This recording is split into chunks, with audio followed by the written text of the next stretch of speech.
Bonjour et bienvenue.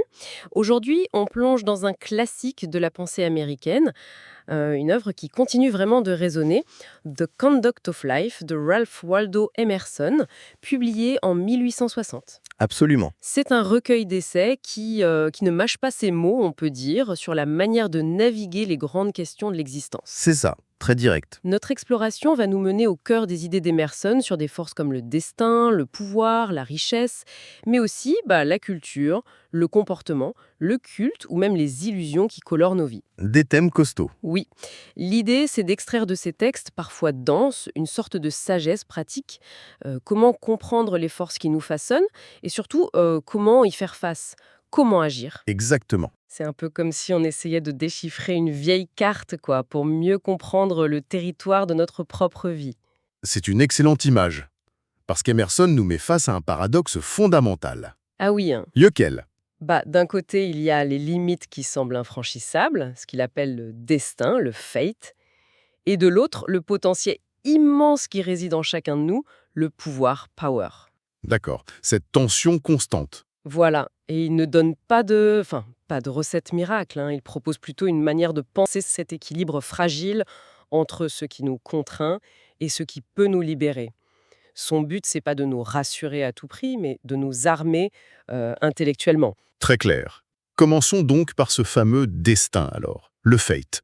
Oui, pour Emerson, ce sont d'abord nos limites les plus évidentes. Les lois de la nature, notre biologie, notre tempérament, Oui, le tempérament inné, l'héritage des ancêtres aussi. tout ça. Il parle de limitation inamovible. Dès qu'on est, en gros, on se heurte à des murs. Et c'est un peu ça. J'aime beaucoup cette image qu'il utilise.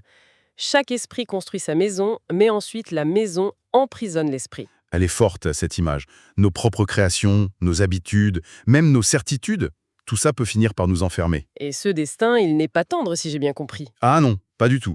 Emerson souligne la dureté de la nature. Elle n'est pas une sentimentaliste, écrit-il. C'est-à-dire? Il pense aux maladies, aux catastrophes naturelles. Il évoque le tremblement de terre de Lisbonne, le choléra. Des choses qui frappent sans distinction? Exactement. Elles frappent sans distinction. Elles sont l'expression brute des lois physiques, biologiques, indifférentes à nos désirs, à nos mérites. C'est une vision assez sombre au premier abord. Oui, c'est une reconnaissance assez radicale quand même des forces qui nous dépassent. Mais est-ce que ça veut dire qu'on est juste des marionnettes? Non, pas tout à fait. Et c'est là que ça devient intéressant, justement. Ah, Emerson montre que ce sentiment du destin, il est universel, on le retrouve partout. Chez les stoïques, les spartiates. il cite les Turcs aussi, je crois. Oui, l'acceptation du destin préordonné chez les Turcs qu'il mentionne, chez les hindous, les calvinistes, dans la tragédie grecque, chez Chaucer même, Partout en fait. partout. L'humanité a tenté de nommer cette force. Mais attention, pour Emerson, reconnaître le destin, ce n'est pas se résigner. D'accord, c'est la nuance clé. C'est la première étape. Regarder la réalité en face, sans phare. Il analyse ce qu'il appelle la circonstance tyrannique. La circonstance tyrannique, qu'est-ce que ça veut dire exactement? Ça sonne un peu abstrait. Pensez au débat actuel sur les déterminismes sociaux, les inégalités structurelles. C'est un peu ça. D'accord. L'organisation sociale qui peut primer sur le caractère individuel, l'influence de nos traits physiques, du milieu, du climat, même de nos talents qui peuvent nous enfermer dans une spécialisation étroite. Il incluait même la race, c'est ça? Selon les idées de son époque? Oui, il faut le replacer dans son contexte, bien sûr. Il a inclué ça parmi ses facteurs limitants. Il ne fait que constater ces contraintes. Mais, et c'est le point crucial, il affirme que le destin n'est jamais absolu. Ah, Il a ses propres limites. Le destin, c'était qu'une moitié de l'histoire. d'accord. Donc le destin pose le décor, les contraintes. Quelle est l'autre moitié de l'histoire alors? Eh bien, c'est le pouvoir. Power. La force qui s'oppose. C'est ça, la force antagoniste. Notre capacité d'agir, d'imprimer notre marque sur le monde. Emerson le voit d'abord dans la volonté, bien sûr, mais aussi, et c'est intéressant, très concrètement, dans la vitalité physique. La santé. Oui, il insiste sur l'importance d'une santé extraordinaire, comme base de l'action efficace. C'est une force affirmative qui vient de l'intérieur. Il donne cet exemple assez parlant de la navigation. Éric le Rouge qui atteint Terre-Neuve. Oui, en bonne santé. Mais un autre, Björn, encore plus robuste, qui irait plus loin au Labrador sans plus d'efforts apparents. Exactement. Ça suggère une sorte d'inégalité fondamentale dans notre capacité d'action innée, non? Ça peut paraître un peu décourageant. C'est une observation directe d'Emerson, oui. Il ne met pas de gants, D'ailleurs, il distingue une classe inventive ou créatrice d'une classe acceptante. Oh là. Certains semblent nés pour initier, d'autres pour suivre. Mais le point clé pour lui, ce n'est pas tant la quantité brute de pouvoir de départ, C'est quoi alors? c'est la manière de le concentrer. C'est là que l'individu reprend la main. La concentration. Oui, sa phrase est célèbre, « La seule prudence dans la vie est la concentration. Le seul mal est la dissipation. » C'est cette focalisation intense. Comme Newton. Exactement. Comme Newton pensant constamment à son problème. C'est ça qui transforme le potentiel en réalisation. Donc même si notre équipement de départ varie, c'est la discipline de l'attention qui fait la différence. Ça me parle davantage dans notre monde actuel, saturé de distractions. Tout à fait. Et ce pouvoir, attention, ce n'est pas que la force physique ou intellectuelle pure. Il a une dimension vitale, morale, mais aussi une part d'ombre assez fascinante. Il peut être féroce. Ah oui, Hein. Emerson raconte cette anecdote du Boniface corpulent. l'aubergiste. Oui, un aubergiste un peu véreux qui mélange affaires louches et initiative pour sa ville. Il est décrit comme un vaurien, mais indispensable. C'est curieux. Emerson semble dire que cette énergie brute, même si elle est ambiguë moralement, eh bien, elle est nécessaire au progrès. Elle a une fonction. D'accord. La clé, c'est de savoir la canaliser. Tout surplus est bon, mettez-le simplement au bon endroit. C'est une idée assez provocatrice quand même. Cette utilité de l'énergie brute, même celle qui nous semble négative, ça bouscule un peu nos visions morales bien définies, non? Complètement. Et pour canaliser cette énergie, quelle qu'elle soit, il insiste sur l'entraînement, la pratique acharnée. La pratique fait les 9/10, c'est ça? C'est ça. Le génie sans travail, ça reste stérile. Il y a un fossé, dit-il, entre le savoir théorique et le faire concret. Un saut qualitatif Hmm. que seule la pratique répétée permet de franchir. Oui, guidé par la concentration. C'est le passage de la puissance à l'acte. Bon, alors on a le destin qui contraint, le pouvoir qui agit. Comment la richesse, wealth, s'insère là-dedans? J'imagine que ce n'est pas juste une question d'argent pour Emerson. Non, non, c'est bien plus profond que ça. Il définit la richesse comme l'assimilation de la nature à soi-même. Et qu'est-ce que ça veut dire, ça, assimiler la nature? C'est la capacité à prendre les ressources du monde matériel, mais aussi intellectuel, et à les intégrer à ses propres buts, à les transformer en outils pour sa propre vie. D'accord. Ça commence par le basique, un toit, de la nourriture, des outils, des livres, l'autosuffisance, ce qu'il appelle la loi d'airain.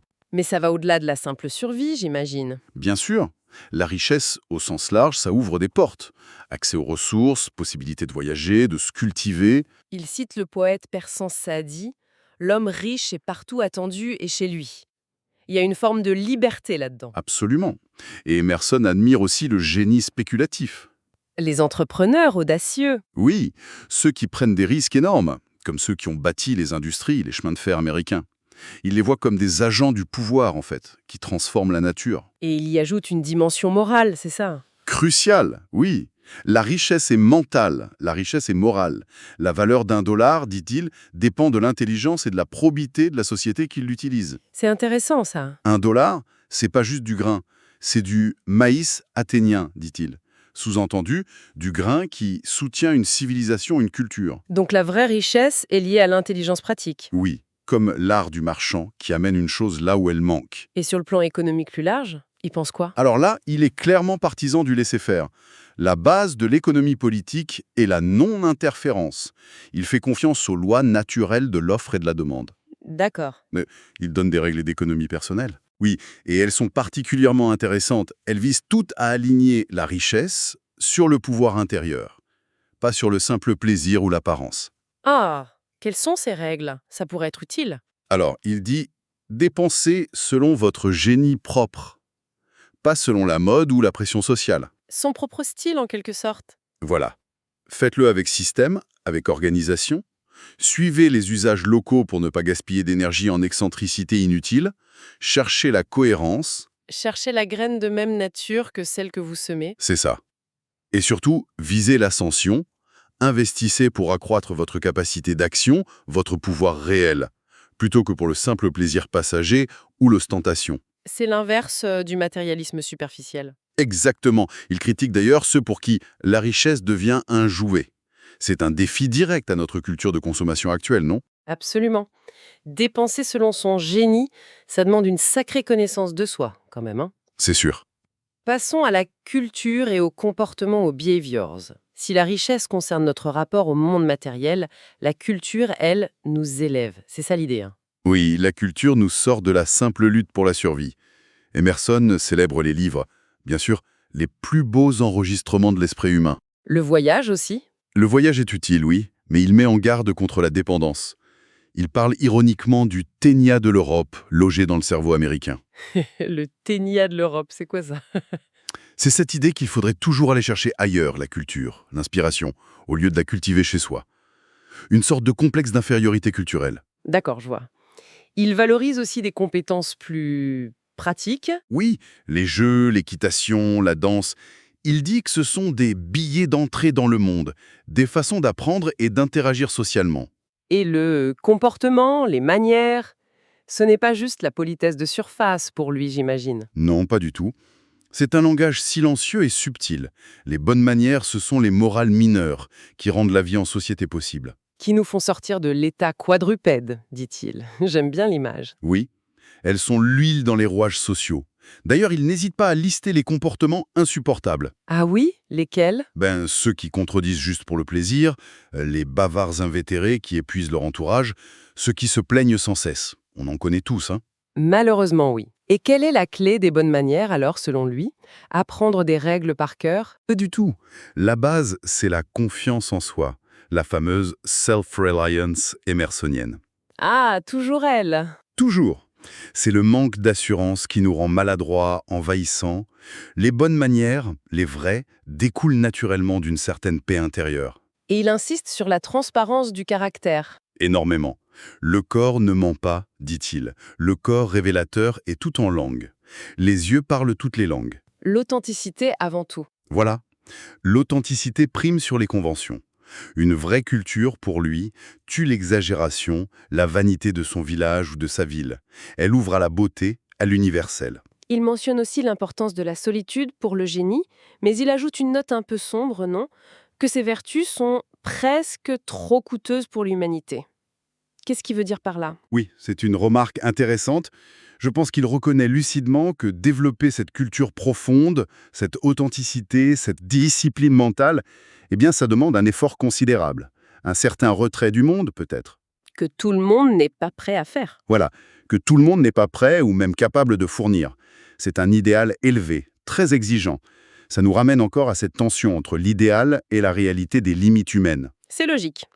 Terminons avec deux concepts qui semblent liés. Le culte et les illusions. Le culte, ce n'est pas juste aller à l'église pour Emerson, on est d'accord. Non, non. Ça va bien au-delà de la religion organisée. C'est notre lien fondamental avec l'invisible, le sentiment religieux, disons, qui est inhérent à l'humain. Même si les formes traditionnelles déclinent. Oui, il observe ce déclin de son temps, mais il affirme que le besoin demeure. Dieu construit son temple dans le cœur, sur les ruines des églises, écrit-il. Jolie formule. Cette quête de sens, de connexion à quelque chose de plus grand, elle trouve simplement de nouvelles voies, plus personnelles. Et pour lui d'ailleurs, tous les grands âges ont été des âges de croyance. Une conviction forte semble être un moteur de l'histoire. D'accord. Et les illusions, alors? Il commence son essai là-dessus avec une anecdote personnelle assez frappante, non? Dans une grotte. Oui, tout à fait. Son expérience dans la grotte Mamos au Kentucky, il décrit la chambre des étoiles. La chambre des étoiles. C'est une salle où le plafond est recouvert de cristaux de gypse. Quand les guides l'éclairent avec leurs lampes, ça donne l'illusion parfaite d'un ciel étoilé. C'est magnifique. Il l'admet. Mais Oui, c'est un truc théâtral. Une pure fabrication. Une illusion. et il en tire une leçon plus générale, j'imagine? Absolument. Il généralise. Nos sens, notre esprit, notre état intérieur, tout ça crée une immense partie de ce que nous percevons comme la réalité extérieure. Nos joies comme nos peines. Comment ça? La vie est une extase, écrit-il de façon assez surprenante. Mais on attribue souvent aux circonstances, le beau temps, une bonne nouvelle, la joie, qui vient en fait de notre propre état physiologique ou mental du moment. Ah oui, je vois. On projette notre intérieur sur l'extérieur. C'est ça. Le monde est un carnaval, une mascarade, où les apparences nous trompent constamment. Même la science peut être une illusion. Oui, si elle perd son lien avec le sens moral, si elle devient purement mécanique, déshumanisée. Mais face à tout ça, Emerson ne prône pas le cynisme, attention. Non. Quoi alors? Plutôt une forme de religion intellectuelle. Une foi qui serait alignée avec la raison et la science. L'esprit scientifique doit avoir une foi qui soit science, dit-il. Il croit fermement en l'universalité de la loi morale. Une loi de cause à effet. Oui, qui régit tout, de la matière à la pensée. Les esprits forts, dit-il, croient en cette loi, pas en la chance ou le hasard. Alors, comment on vit au milieu de ces illusions inévitables, si tout est un peu truqué? Ben, l'encre, le point fixe, c'est l'honnêteté radicale envers soi-même. Ne pas se mentir à soi-même. Exactement. La vie est une succession de leçons qui doivent être vécues pour être comprises, écrit-il. On apprend en trébuchant, en se trompant. Sa recommandation est claire. Quels que soient les jeux auxquels on joue avec nous, nous ne devons pas jouer avec nous-mêmes. C'est la seule boussole fiable. Voilà. Il termine avec cette citation persane assez saisissante. « Trompé tu dois être, alors sois le fou de la vertu, non du vice. C'est-à-dire? » Choisir ses illusions. En quelque sorte. Si l'illusion est inévitable, choisis au moins d'être dupé par des idéaux élevés plutôt que par des bassesses. Choisis tes illusions avec sagesse, pourrait-on dire. Ce qui est fascinant, au terme de cette exploration, c'est vraiment cette tension, omniprésente chez Emerson. D'un côté, le destin, les limites, la nature, l'héritage, tout ce qui pèse sur nous. Oui, De l'autre, le pouvoir, la force de l'esprit, la volonté, la pensée qui cherche à s'affirmer. c'est le cœur de sa pensée. Il le résume parfaitement. L'histoire est l'action et la réaction de ces deux, la nature et la pensée. Notre vie se joue dans cet espace-là, entre les deux. Confiance en soi, encore. Oui, la confiance en sa propre perception, rester fidèle à sa propre nature profonde, la fameuse self-reliance. Il nous invite à nous aligner sur des principes qu'il juge supérieurs et universels. La loi morale, la quête de vérité, la sensibilité à la beauté. Pour naviguer dans ce monde complexe et plein d'illusions. C'est ça. C'est moins une carte détaillée finalement qu'une sorte de boussole intérieure qu'il nous propose. Une boussole exigeante, c'est sûr, mais stimulante. Elle vise à transformer notre perception du chaos apparent de la vie en un chemin. Peut-être difficile, oui, mais potentiellement riche de sens et de croissance personnelle. C'est un outil pour penser notre propre conduite de la vie. Exactement. Et pour conclure, peut-être, une question à emporter avec soi, inspirée directement par cette lecture. Oui, Emerson suggère que comprendre ces grandes forces, le destin qui nous limite, le pouvoir qui nous anime, l'illusion qui nous égare parfois, ce n'est pas juste un exercice intellectuel pour briller en société. non, ça a un impact réel. Il pense que cette compréhension a le pouvoir de transformer notre façon d'agir au quotidien, notre conduite justement. Alors, la question serait... Mais dans quelle mesure est-ce que le simple fait de prendre conscience de ces forces qui nous traversent, nos limites, notre potentiel, nos aveuglements aussi, dans quelle mesure ça change ou ça pourrait changer concrètement notre manière de nous comporter, nos choix, notre conduite de la vie jour après jour? Est-ce que la compréhension mène nécessairement à une vie différente? Voilà la question. Une réflexion profonde pour continuer à dialoguer avec Emerson bien après la fin de cette discussion. Merci beaucoup d'avoir été avec nous pour cette exploration. Merci à vous. À bientôt!